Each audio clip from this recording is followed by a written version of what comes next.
Je suis en compagnie de Yannick Tremblay. Ça vous dit peut-être rien, Yannick Tremblay, mais si je vous dis Pee-Wee, animateur de radio les week-ends à Radio X, animateur de radio extrêmement dynamique, mais également animateur de foule au Capital. Depuis combien de temps, Yannick? Depuis 2016. Le temps passe tellement vite. C'est incroyable. Ma 3e année au Rempart. 2016 ici, ça fait 8 ans que je suis la fin de semaine à Choix pour les légendes du rock. Quelle belle vie. Je peux pas me plaindre. Je vois même pas les années passées. Je vois même pas mon été passé. Donc, c'est pas Radio X, c'est Choix. C'est Choix Radio X. Là, 98,1 FM. On était quand même dans le son. Écoute, la question que je me pose, animer un show de radio à la radio les fins de semaine, animateur de foule, j'imagine que d'avoir ton public devant toi alors que tu l'as pas devant toi quand tu es à la radio, ça va être complètement différent. C'est complètement différent, mais c'est fou à quel point c'est ressemblant. Parce que la fin de semaine, je vais tout donner pour présenter la musique, mettre en avant les artistes, présenter du Guns N' Roses, du Aerosmith, Metallica. Puis quand j'arrive, puis je dois présenter les capitales de Québec, c'est un peu la même chose. Je dois mettre en vedette les joueurs qui vont sauter sur le terrain. Fait que pour moi, on dirait que c'est comme un naturel de juste donner un spectacle, mettre de la vie, de la couleur, puis que les gens qui se déplacent au Centre Vidéotron, au Stade Canac ou qui s'intonisent le 98,1 la fin de semaine, y aille un show. T'sais, les gens, je veux leur en donner pour leur argent, donc c'est un peu mon mandat que je fais depuis plusieurs années. Naturellement, on s'adresse aux gens de Portneuf parce que c'est la télé de Portneuf, c'est JSR Portneuf propulsé par Cogeco.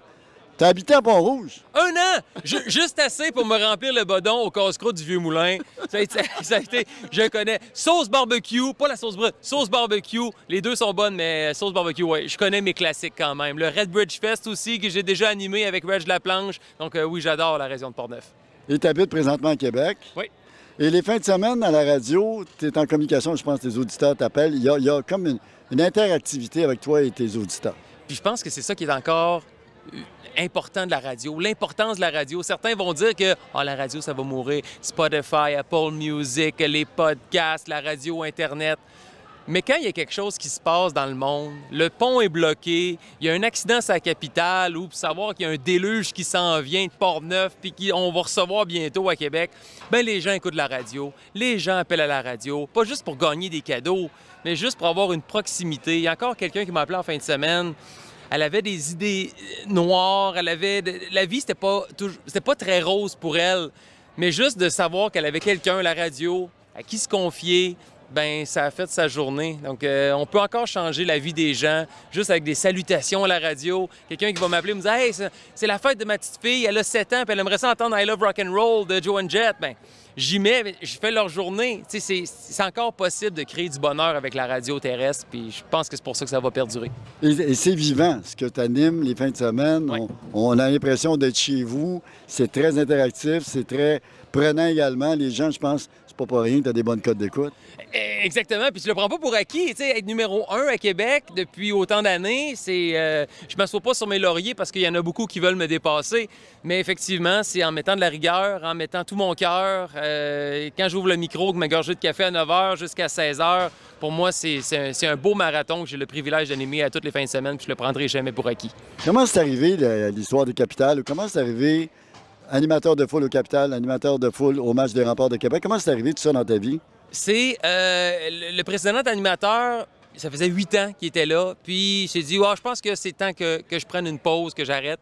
Puis je pense qu'on a commencé à me repérer un peu. Genre, il y a un gars qui s'appelle Pee-Wee, je pense que ça pourrait l'intéresser. On l'a fait à deux les 2 premières années, puis après ça, mes co-animatrices ont décidé de faire d'autres choses. Puis moi, j'ai dit non, je vais le faire tout seul, moi. Puis depuis 2016, encore, je me plais à venir au stade, passer mes étés ici. Là, on vient de terminer le 46e match de la saison à domicile. L'année dernière, on en avait 55. Les gens sont au rendez-vous. On accumule les salles combles, 4297 personnes. Ça arrive souvent. On est champion de la division. On vise un 3e championnat en 3 ans. La ville est baseball. C'est le fun. Les gens répondent à l'appel. Puis c'est tellement une belle adrénaline de faire ça. Puis depuis que c'est arrivé, ça non plus, je le prends pas pour acquis. Puis je le savoure à chaque instant. Non, tu es un amateur de baseball, j'imagine un amateur de sport Pas également. tout, Non? pas tout. Moi, je connaissais rien. Moi, là, tout ce que je savais en étant engagé ici, c'est 3 prises retirées, 4 balles. Après ça, tu sais, je connaissais rien. J'ai appris à connaître, mais en même temps, c'est pas mon rôle, c'est pas ma job. Tu sais, moi, c'est quand la manche se termine, j'entre en scène, je donne un show, remercie nos commanditaires, le Pizza Scream, chanter le Take Me Out, le Sweet Caroline, moitié-moitié, fan du match. Du cirque qui va débarquer, des tam-tams, des djembés. On fait le party. Moi, c'est mon mandat. Fait que ce qui se passe sur le terrain, ils ont leur job à faire. Moi, j'ai la mienne à l'extérieur. Même chose pour le hockey. Je connais pas grand-chose au hockey, là. Il y a les bons, les méchants, les remparts, c'est les bons. Puis le reste, c'est que moi, je vais donner mon show, puis c'est tout, là. Fait que c'est ma job. Fait que le sport, c'est pas si important que ça. Non, c'est correct. Mais tu mets une ambiance électrique dans le stade. Denis Côté, entre autres, accordéoniste, un des plus grands accordéonistes au Québec, me disait « J'ai jamais vu autant d'atmosphère dans un événement sportif. » Puis c'est le fait, c'est un fait. Ah, vraiment. Des fois, pour toi, ça doit être valorisant également. Oui, mais en même temps, oui, ça fait partie de mon travail, mais je vais toujours donner la même performance qu'il y en ait 30 ou qu'il y en ait 4297 ou 16 000 au Centre Vidéotron. Pour moi, je dois donner le maximum que j'ai. S'ils sont juste 100 dans le stade Canac parce qu'il y a de la pluie puis c'est un peu plus morose, bien, on va s'organiser pour que ce soit la fête quand même, que les gens vivent un moment, que ce soit en lançant des cadeaux, ou DJ Dan qui va embarquer avec tout ça. Donc, c'est un beau travail d'équipe, puis ça se fait pas tout seul. J'ai une belle équipe avec moi pour faire en sorte que, peu importe le nombre de personnes, ben l'ambiance doit avoir lieu.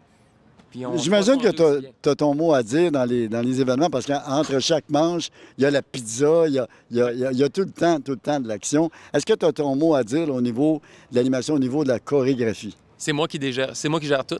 C'est depuis 2 ans, c'est mon mandat en tant que coordonnateur des promotions. Pendant les demi-manches, c'est moi qui décide. Le Pizza Scream, c'est en milieu de 5e. Le Take Me Out, c'est en milieu de 7e. En fin de 7e, c'est le moitié-moitié. C'est l'assistance. La course à capi, c'est en fin de 3e. Sauf si on a le fromage de la fromagerie Bergeron, là, ça va être en milieu de 3e parce que la course va avoir lieu.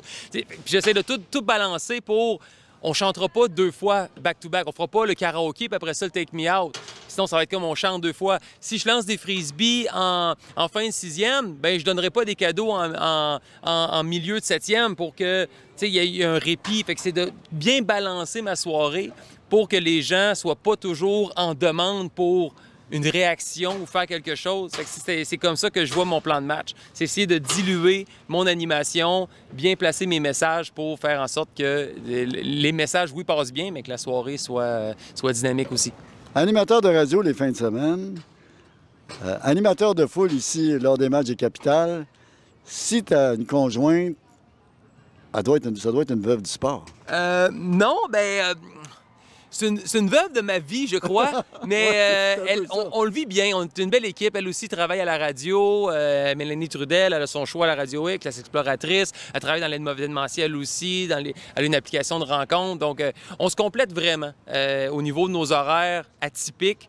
On se trouve du moment ensemble. Effectivement, le café est très, très bon quotidiennement. mais le fait de pratiquer le même métier, vous êtes dans le même univers, ça facilite aussi les relations. Oui, c'est sûr que ça facilite. On supporte l'un l'autre quand, des fois, c'est des journées un peu plus difficiles, c'est plus demandant. Déjà, avec la radio de 9h à 16h, après ça, je m'en viens ici pour animer le match jusqu'à 22h le soir. Puis ça, c'est si j'ai pas de combat de lutte aussi, parce que ça, c'est assez demandant aussi. J'enseigne au Collège de radio-télévision de Québec aussi la radio. Donc, j'essaie de jongler avec tous ces 1001 projets, mais avec quelqu'un à mes côtés qui est très compréhensive. À ce moment-là, je pense que j'ai le meilleur match au monde.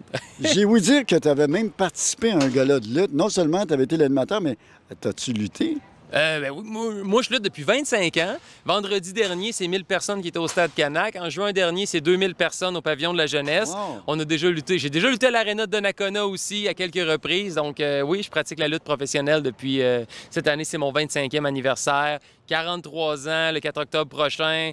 Je suis encore un peu courbaturé là, de mes combats de la fin de semaine, là, mais oui, j'adore ça. Ça fait partie de l'adrénaline que j'ai besoin pour carburer. Mais être en mesure de performer comme tu le fais si bien d'ailleurs, ça demande une certaine discipline. Je veux dire, on ne se couche pas à 3 heures du matin pour s'en venir au stade le lendemain, animer une foule de 5000 spectateurs. Non, c'est sûr. Ça prend de la discipline, juste avec la lutte, être en forme, une bonne diète alimentaire, de l'entraînement en salle. Encore là, je fais ça avec ma conjointe, donc on se supporte l'un l'autre, on mange bien, puis après ça, on a la santé, fait que pour l'instant, rien qui peut nous arrêter. Écoute, Pee-Wee ou Yannick, merci beaucoup. On peut t'écouter les fins de semaine, bien sûr, à Choix. Oui. De 9h à 16h. De 9h à 16h et ensuite, c'est l'Extra 80, le meilleur de cette décennie incroyable qu'est les années 80.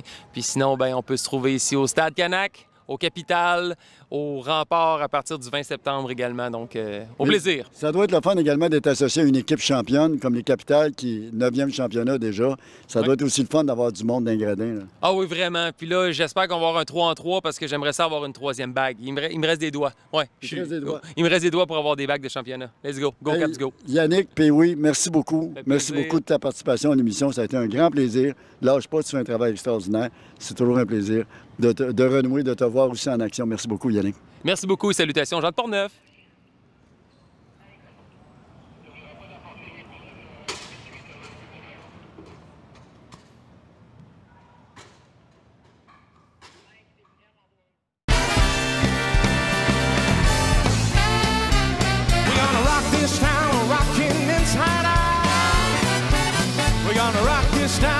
Them scream and shout. We're gonna rock, rock. We're gonna rock till the bar. We're gonna roll till the floor. We're gonna rock this time. We're rocking inside out. We're gonna rock this time. We're rocking inside out. We're gonna rock this time. We're rocking inside. Hey, we're gonna rock this time. We gotta leave it there. Rock this time. Rocking inside out.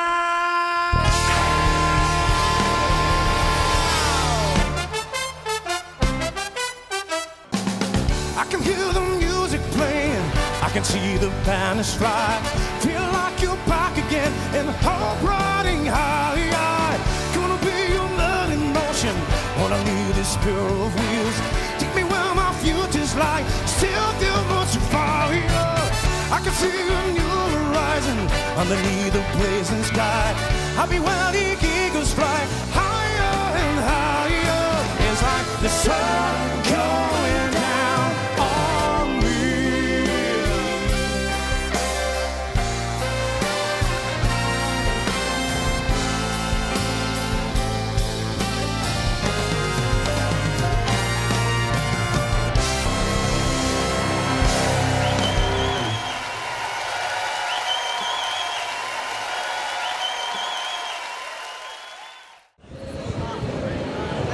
Quelle belle surprise aujourd'hui au match de Capitale d'avoir avec moi Christian-Marc Gendron de Piano Man, qui a fait des records incroyables, qui remplit les salles partout où il passe. Salut Christian, ça va bien? Ça va très bien, toi aussi? Ben absolument. Christian-Marc est un malade de baseball, parce qu'on l'avait dit dans un reportage à Métropole.com. Mais vraiment, tu as ça dans la peau? Bien, moi, je suis un amoureux du baseball depuis que je suis tout jeune. J'ai joué assez longtemps, j'étais lanceur.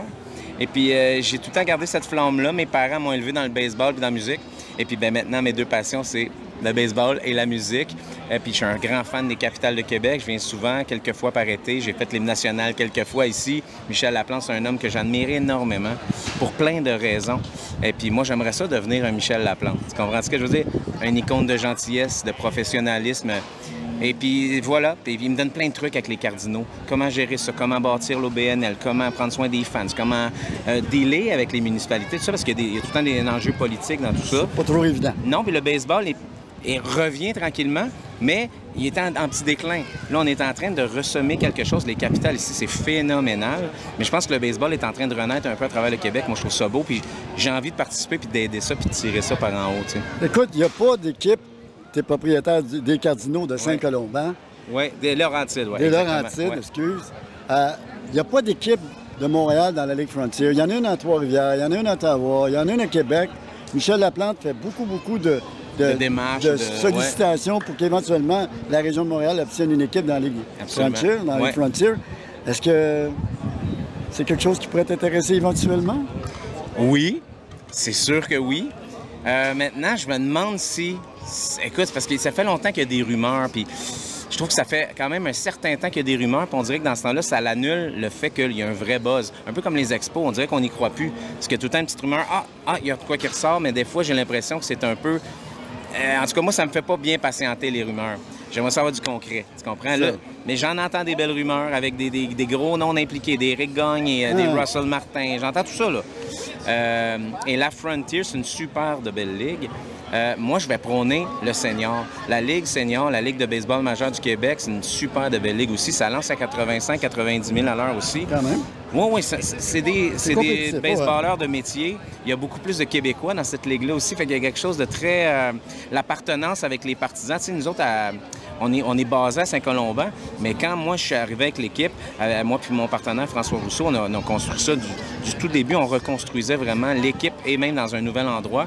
Puis là, tu vois, dans les matchs tranquilles, il y a 200-300 personnes, ce qui paraît pas beaucoup, mais c'est quand même beaucoup parce qu'on est parti de 40 personnes.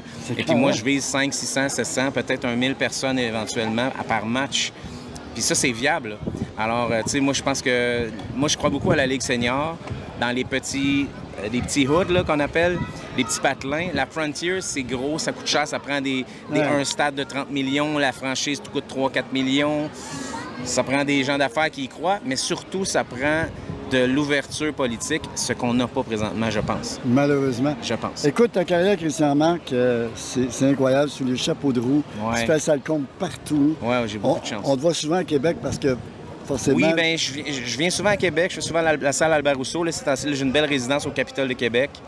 Et puis, ouais, j'adore Québec. Là. Je sais pas pourquoi, mais le public de Québec, c'est fabuleux. Là. Il y a une vibration ici qui est très forte. Même on le voit dans le stade des capitales, tu trouves pas? Oui. Il y a quelque chose de magnétique ici. Là. Ouais. Ça rappelle un peu le Pac Jory, mais tu étais trop jeune à l'époque. J'étais trop jeune, mais écoute, tu sais que j'ai engagé Fernand Lapierre. Ben oui. Quelle belle histoire. Le fameux joueur d'orgue des Expos de Montréal. Il joue à tous nos matchs à domicile des Cardinaux. Fait qu'il y a une ambiance de Stade Jory. Quand tu vas venir nous voir, tu vas avoir un petit frisson, c'est sûr, certain. Et t'es ici parce que, bon, pour voir les capitales, mais parce qu'il faut dire que les Expo Fest vont être chez vous. Expo Fest, ils viennent nous visiter demain. Ouais. Et donc, on a très, très hâte de les accueillir. On a déjà 700 ou 800 billets de vendus, Wow. ce qui est énorme. Ouais. Et puis, ça s'en va, l'argent s'en va à bonne place. Hein? Pavillon 4 de Mers pour les enfants malades, tout ça. Perry, c'est un gentleman. C'est un gars qui... Il fait pas ça pour l'argent, lui, là. Non. Il fait ça pour la passion du baseball, puis aussi pour livrer du bonheur. Moi, je suis sur le même modèle. Alors, j'ai beaucoup d'admiration pour Perry. Je trouve que les expos, on s'en ennuie énormément. Alors, moi, j'ai très, très hâte de les accueillir demain. J'espère qu'ils vont aimer l'expérience chez nous. Ouais, vraiment, mais on a tout fait en sorte pour les prendre dans nos bras puis qu'ils se sentent bien. J'en doute pas un instant, Christian Marc, te connaissant. Christian Marc, combien de shows par année? Je veux dire, où tu prends ton énergie? Parce que c'est demandant, là. Ah, mon Dieu, j'ai répondu à cette question-là tantôt. Mais c'est vrai que ouais, c'est 150, 200 shows par année, peut-être. En plus de mes autres activités, plus la télé. J'ai fait 10 ans avec Paul Arcand. Ça fait 2 ans comme chroniqueur à Salut Bonjour. Cette année, j'ai fait Zénith avec Véronique Cloutier. C'était une grosse année. Tu sais, j'étais un peu fatigué, mais tout ce que je fais, j'aime ça. Alors, puis j'ai tout le temps ma femme avec moi qui est ici, ma fille qui est quelque part. Oui, puis ça c'est important. Ben là, j'ai mon équilibre. Elle comprend ta business, elle est dans ta business exact. Aussi. Fait que là, c'est mon équilibre. C'est ma femme, ma fille, ma famille. J'ai la même équipe de tournée depuis, mon Dieu, 10, 12, 13 ans. Alors, ouais, mon équilibre, il est là, il est dans mon équipe. On est une équipe. Vous êtes une grosse famille. C'est peut-être pour ça, ouais, c'est ça. Et les Cardinaux des Laurentides, c'est une grande famille aussi. C'est une équipe formidable, des gentlemen, des joueurs de baseball de haut niveau, des papas, des bons papas. Moi, je trouve ça fabuleux que les gars font des sacrifices. Ils voient moins leur famille, tout ça. Fait que moi, nous autres, on essaie de changer le modèle aussi. On accueille les blondes des joueurs, les enfants des joueurs. On essaie de bien s'en occuper pour que le joueur soit heureux sur le terrain et puis que sa blonde puisse le voir jouer. Parce que dans le senior, c'est souvent des gars en fin de carrière. Mais ça veut pas dire qu'ils sont pas bons, hein? Ça veut dire qu'ils sont bons, mais des fois, ils aimeraient ça que leurs enfants, leur famille les voient jouer au baseball à un âge de papa. T'sais, moi, je suis fier que ma fille, elle me voit jouer de la musique sur des scènes parce que quand elle va avoir 18, je vais peut-être à la retraite. Puis, bien, au moins, elle va m'avoir vu, tu sais. Je suis content de ça. Écoute, j'ai découvert que tu étais également un imitateur hors pair. Un petit Lors peu. d'une émission de télé, moi, je savais que Christian Marc Gendron était un grand chanteur. Mais là, j'ai dit, Colin, c'est un humoriste en plus. Bien, c'est un accident de parcours, je pense, parce que j'ai commencé à faire des imitations, ça fait quand même assez longtemps, mais j'ai développé ça vraiment, l'aisance, puis d'aller dans toutes dans une grande palette. J'ai développé ça avec Paul Arcand à la radio tous les vendredis matins. Puis après ça, bien, au fil du temps, il y a des galas d'humour qui m'ont invité, des comédias, juste pour rire, ici et ça. J'ai fait des petits bien cuits, toutes sortes d'apparitions où on me demande de faire des imitations. J'en fais dans mes spectacles. Ginette Renault, elle m'a déjà dit « Christian, faut que tu fasses des imitations, mon beau bébé, dans tes spectacles. Tu donnes des frissons, moi, je comprends pas, mon beau bébé. » Elle m'a dit ça de même. Et puis c'est grâce à son conseil que j'en fais dans mes spectacles, parce qu'avant, je me sentais... C'est un cœur de pirate aussi. Oui, je t'en ferai pas là parce que j'ai dormi 4 heures. Mais j'aime ça faire ça. Puis je pense que les tableaux sont forts. Quand je me mets à imiter des voix, je vois la réaction, la nostalgie est forte.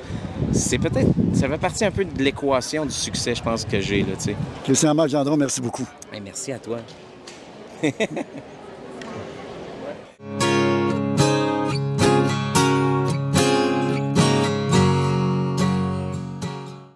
Film déjà millionnaire 7 fois au box-office. Ricardo Troggi, merci beaucoup d'être là. Ben, ça me fait plaisir. Écoute, la dernière fois que je suis venu ici, je pense que c'était en 84-85, quand je jouais au hockey pour Sainte-Foy-Ouest. On est rencontré Bantam de Saint-Raymond. Là. Ça a été top. Ça va-tu, mon ami? Il s'étouffe, excusez-moi. Ouais, mais t'as le body d'un joueur de hockey aussi, hein? Ouais, c'est ça que j'ai de l'air live. Attends un peu, je vais attendre mon ami s'étouffe, là. Excusez. Ouais, Jean-Carl, ouais. Ah là là. Tu veux-tu une bouteille d'eau, mon ami? Oui, John est allé me chercher. Le choix de Jean-Carl Boucher était justifié parce qu'il a joué en 81, 87, puis encore en 95, Ricardo Troggi. Oui, c'était pas le temps de le changer parce que rendu au 4e, ça aurait été mal vu, je pense. Écoute, t'aimes souvent jouer avec les mêmes comédiens. Quoi, il y a une similitude, il y a une particularité, une familiarité. T'aimes ça, avoir toujours les mêmes comédiens avec toi? Bien, ceux qui sont établis déjà dans les autres films qui font partie de la famille, évidemment. Non seulement j'aime ça, mais j'ai pas bien le choix. Sinon, dans chacun des films, il y a quand même 1 ou 2 personnages secondaires qui arrivent, enfin, qui se pointent, puis qui souvent, je trouve, un élément important des films. Dans le prochain 95, il y a un type qui joue le personnage de Eunice, qui est un Libyen, en tout cas, avec qui j'ai des problèmes en Égypte, qui est très payant, qui est très drôle. Fait il y en a un à chacun. Dans 91, il y avait un gars, Arturo, qui était joué par Alex Natchi, qui est aussi un nouveau personnage qui était vraiment super. Fait que il y en a à peu près 1 ou 2 par film qui se pointent des nouveaux. Sinon, la balance, c'est la famille qui est là, évidemment. Là. C'est un peu ton vécu, hein, ce film-là. Ça raconte pas mal ton histoire. Tu es arrivé, tu as connu le succès tardivement, peut-on le dire, puis là, ben, ça va de succès en succès. Oui, mais tardivement, je sais pas. Là, ça a commencé, mon affaire a commencé avec... j'avais 24 ans, 25 ans quand j'ai fait la course de Station au Monde, puis après, ça a pris 5-6 ans avant que je fasse Québec-Montréal. Mais à partir de Québec-Montréal, quand j'avais à peu près 30 ans, ben là, les films se sont succédés, puis les séries télé, ça a assez bien été. Là, j'ai pas trop attendu. Mais c'est beaucoup de préparation. Vous avez été à l'extérieur tourner. Ça prend énormément de temps. Puis là, ma question, c'est sûr, tu vas me dire pas demain matin parce que c'est comme jouer au golf ou faire un marathon. Après le marathon, je suis épuisé, ne me demande pas d'en faire un autre. Mais il va aussi y avoir une suite à 1995, Ricardo Troggi? Je pense que je vais le savoir dans 2-3 mois. Là. Je vais réfléchir à ça parce que je suis en train de finir de lâcher lui. Mais comme tu viens de dire, je suis en train de courir encore un petit peu. Quand je vais me reposer puis je vais avoir la tête tranquille, je vais pouvoir prendre une décision là-dessus. Jean-Carl? Bonjour, bonjour. Depuis un été, ben oui, mais depuis un été, sans point ni coup sûr, tu as fait beaucoup de millage? Bien sûr, bien sûr. Ben oui, j'avais 12 ans à ce moment-là. J'en ai 30, donc c'est sûr que ça fait un petit moment quand même. Et tu as joué en 81, 87 dans les films de Ricardo Troggi. En quoi celui de 95 est différent de celui de 87, 81? Je pense qu'on assiste à des moments où il se pose de plus grandes questions, disons. Comme jeune adulte, il doit affronter la fameuse question, est-ce que je suis un vrai artiste? Comment je peux m'inscrire dans le monde artistique? C'est quand même des grands questionnements. Puis aussi, qui il est comme citoyen aussi, face à des grandes questions, d'autres cultures, tout ça. Donc, voilà, il est chamboulé pour la première fois de sa vie, je pense, de façon... En regardant ton parcours, tu es né à Regina. Oui, exactement. Ça fait quand même assez curieux. Tu es arrivé au Québec à quel âge? À 8 ans et demi, à peu près, ouais. Et où te vient ce goût du théâtre puis du cinéma? Parce qu'il faut dire que tu as joué au théâtre également en 2015, oui. Les Intouchables. Exactement. Et ma question est la suivante. Le théâtre ou le cinéma, lequel tu préfères le plus? Je dirais cinéma. Oui, oui, ça reste le premier amour, c'est sûr. Ben, tu sais, le théâtre, ça a été magnifique comme expérience. C'était avec des gens vraiment formidables, là, Antoine C'est du Bertrand live, et tout ça. Donc, je peux dire que cette expérience-là, je l'ai vécue à fond. Mais je dirais que le cinéma, ça a plus accompagné ma vie, et comme spectateur et dans la vie aussi, dans mon métier. Pas eu de misère à embarquer dans la peau du grand Riccardo Troggi? Non, c'est assez facile parce que justement, c'est quelqu'un qui, sur un plateau, c'est pas quelqu'un qui vient mettre un stress ou, tu sais, c'est toujours la fête. Puis il y a une énergie fabuleuse qui est assez contagieuse, disons. Communicative. Oui, exact. Et là, vous faites la tournée de tout. Hey, c'est beaucoup de millages, mais déjà millionnaire au box-office, c'est quand même... Absolument. Est-ce qu'on pourrait dire que c'est ton plus grand succès en carrière? Ben, je crois que oui, mais peut-être la somme, en fait, de cette quadrilogie, comme on a entendu ce matin. Je pense que, oui, j'ai pas fait partie de quelque chose de plus long et plus grand que ça, je crois. Parce qu'un été sans point de succès, ça a quand même été un succès au box-office également. Exact, mais ça s'est arrêté à cet été-là. Ça a été un été court sans point de succès. Exact. Hey, les gars, merci beaucoup. Bravo encore une fois pour cette réussite formidable. On est très fiers de toi, Ricardo. Je sais que tu es de la région de Québec, je Oui, crois. Hein? oui, pas très loin d'ici. Donc, Sainte-Foy, à peu près. Là. Donc, il n'y a pas juste... Il y a Patrick Roy, il y a Michel Laplante, il y a... et là, il y a Ricardo Troggi, beaucoup de talent au Québec. Bien, merci bien. Merci bien, les gars. Merci, puis bon succès encore une fois. Merci. Hey, on est vendredi, on essaie de rentrer au DAG à soir. Oui, c'est ça, faudrait.